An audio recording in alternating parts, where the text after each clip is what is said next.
For a full breakdown of a commercial photo shoot that proves it's much more than just a simple click of a button, let's look at this finished HSBC ad. It hides a massive, complex operation. Supporting the photographer, me, lies a 40-person team, a global collaboration of skilled professionals, all working under a tight schedule. I'm going to show you the complex reality of producing a high-stakes image for one of the world's biggest brands.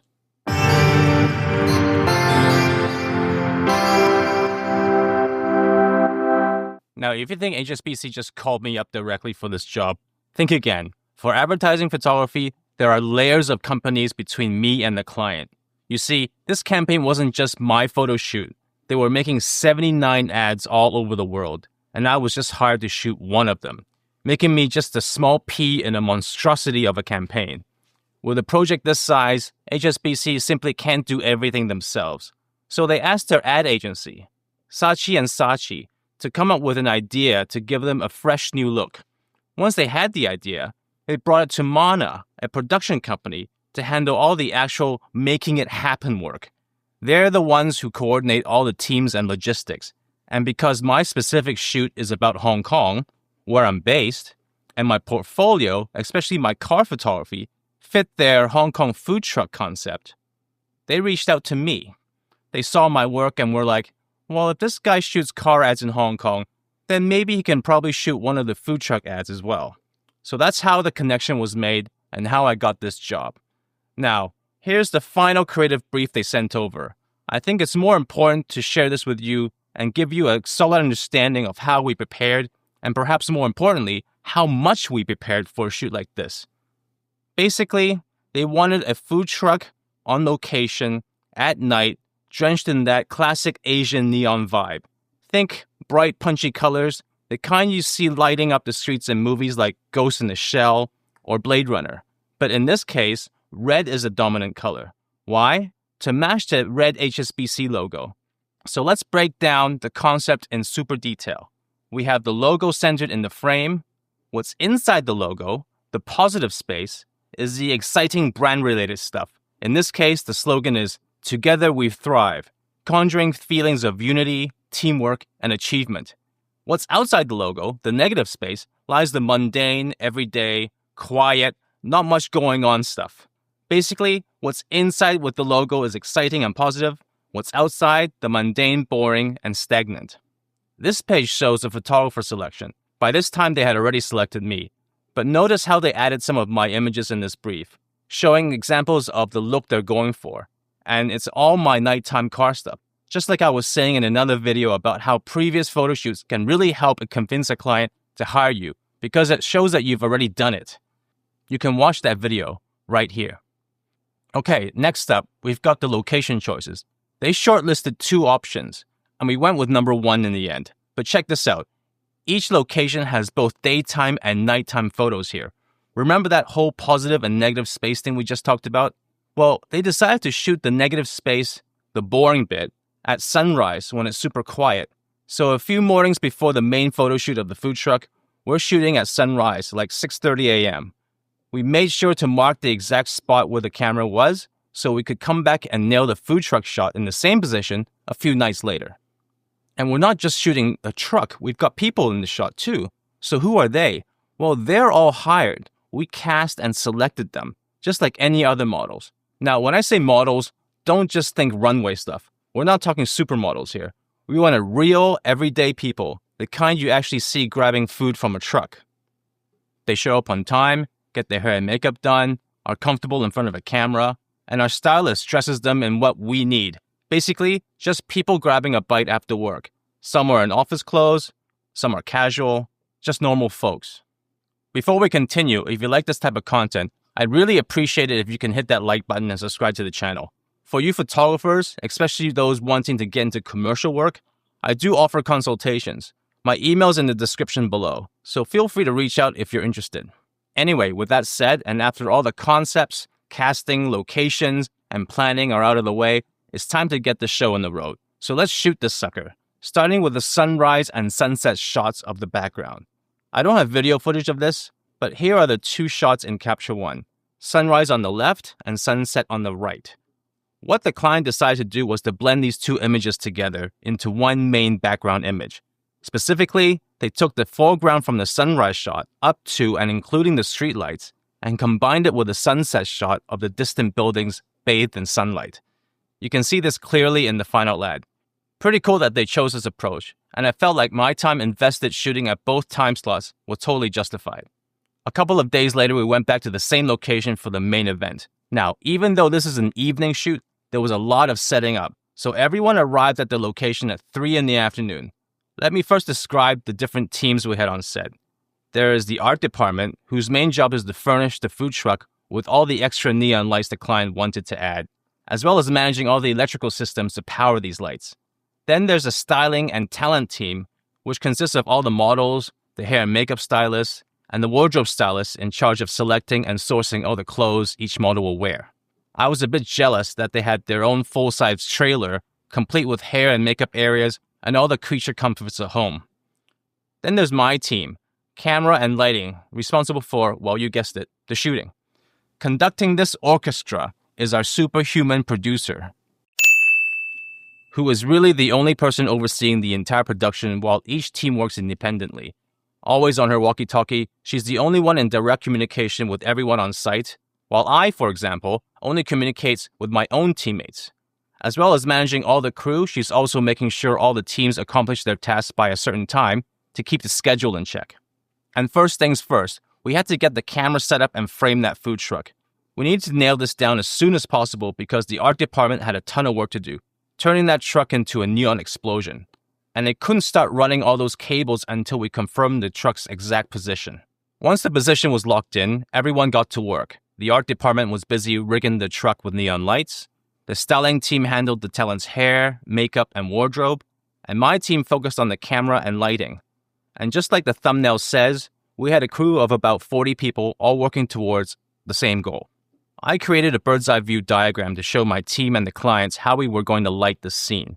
You can see the food truck, the angled wall behind it, the camera position, the client staging area, and all the lighting gear needed to achieve the neon-lit Asian street vibe. We used a Phase 1 IQ3 100 megapixel camera. The 100 megapixels were crucial for our cropping needs. We had to deliver both 9x16 vertical and near 16x9 horizontal versions from a single shot, suitable for large format printing. And I'm not sponsored to say this, but that Phase 1 40 to 80 millimeter zoom is one heck of a lens, providing sharp images across the frame, excellent contrast, and a perfect zoom range, equivalent to 25 to 50 millimeter in full frame, which is what I use for 90% of my automotive work.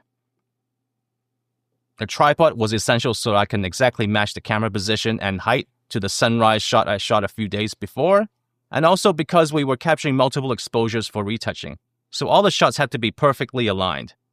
Tethering to a MacBook Pro allowed my digital tech to review images in real time, checking exposure, focus, and lighting. We also used a Canon 1DX to capture a time-lapse video of the scene, which I'll put up at the end of this video. Both my team and the styling team got ready way ahead of schedule. The cameras were ready and all the lighting was rough in position, but we had to wait until nighttime before we can seriously start lighting. So at this point, there was a lot of hanging around, chatting with clients to make sure they're comfortable. And once it got dark enough, we could start lighting that neon glow like in the movies I mentioned earlier.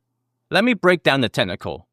Daytime lighting is simple. We have daylight coming from either the sun or the sky or both. But nighttime, especially this type of scene, is a whole different ballgame. You've got multiple light sources, tons of colors, all coming from different angles. So forget about a single main light, like one would do in a typical photo shoot. Instead, I went with a bunch of Profoto B1X monolights. Now, each B1 is only 500 watt-seconds, which may sound weak, but when you put them all together, they give you plenty of punch. Plus, they're lightweight and battery-powered, which is perfect for our location. And with 7 of them, I had total control over the color and intensity using different gels on each. We positioned 3 Profoto B1Xs camera right at a 45-degree angle to the food truck. These were all placed behind a 12 by 12 foot butterfly scrim, effectively creating a massive softbox. We used multiple colored gels on each of these 3 heads, allowing the colors to blend as they pass through the scrim, creating a soft, mixed neon effect. And on the camera's left side, also positioned at a 45-degree angle, we placed a Breeza parabolic umbrella, gelled with a warm CTO and also diffused with silk, creating another soft light source. However, due to its relative distance placed from the food truck, the light wasn't as soft as one would expect. In case you didn't know, Breeza is the OG of parabolic reflectors, setting the standard long before Broncolor and Profoto developed their own versions. This particular Breeza was powered by a Broncolor Scoro 3200 watt second pack, which along with the computer was powered by a gas generator set a short distance away to minimize noise and exhaust fumes. Alright, that covers the soft lighting. Now let's get to the hard lights. We started with a pair of B1s flanking each side of the truck to give the models a colorful rim light effect. As you can see, the B1 on the left is hitting the model's back with a red gel, and the B1 on the right is giving a deep purple rim light to all the customers lining up for the food truck. And just to add some extra punch, we placed another red gelled B1 slightly camera left, pointing straight at the truck. You can really see its effect by the red tint it adds to the model's white shirt. And finally, we had a B1 lighting the interior of the food truck, simply bouncing off the ceiling. This made a huge difference and brightened up the truck interior for a more pleasing, realistic look. Like I mentioned earlier, even though each of these lights isn't super powerful on its own, when you put them all together, they really add up and give you a seriously powerful, bright light source. Now let's talk about the exposures we settled on. Shutter speed, 1/25th of a second. This was key because we needed to minimize any motion blur from the models. Even though the flash freezes most of the movement, the shutter speed still needs to be fast enough to handle any ambient light. The aperture, f11. That's pretty standard for me, and with this amazing lens, I wasn't worried about diffraction.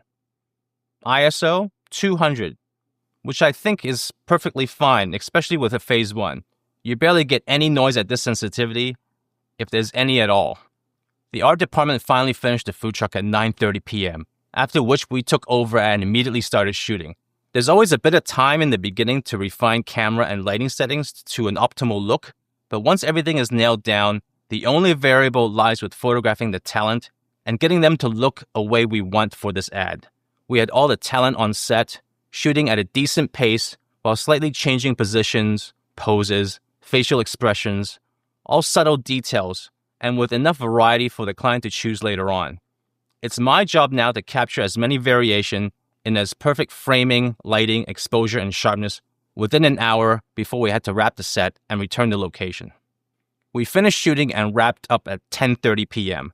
Considering we spent most of the day setting up, only to actually shoot for about an hour, that's surprisingly typical for a commercial shoot, especially when there's a lot of setup involved.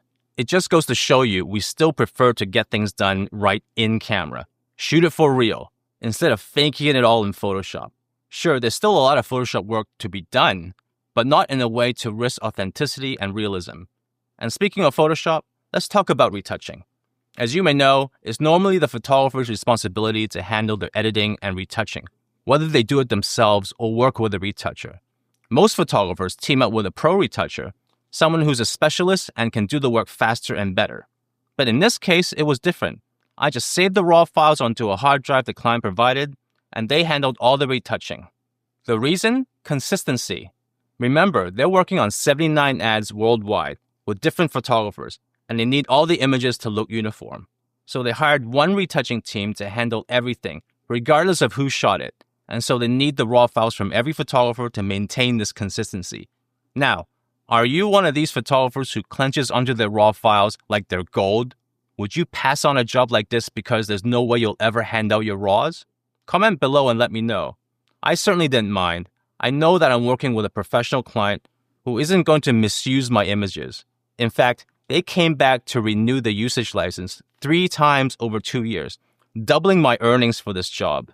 License extensions are fantastic. It's basically free money, months or years, long after you finish shooting the job. Well, I hope this video gave you some valuable insight into the world of advertising photography, how we prepare, how we shoot, and all the details involved. If you'd like to see another similar video, click right here. Thanks for watching, and I'll see you again soon.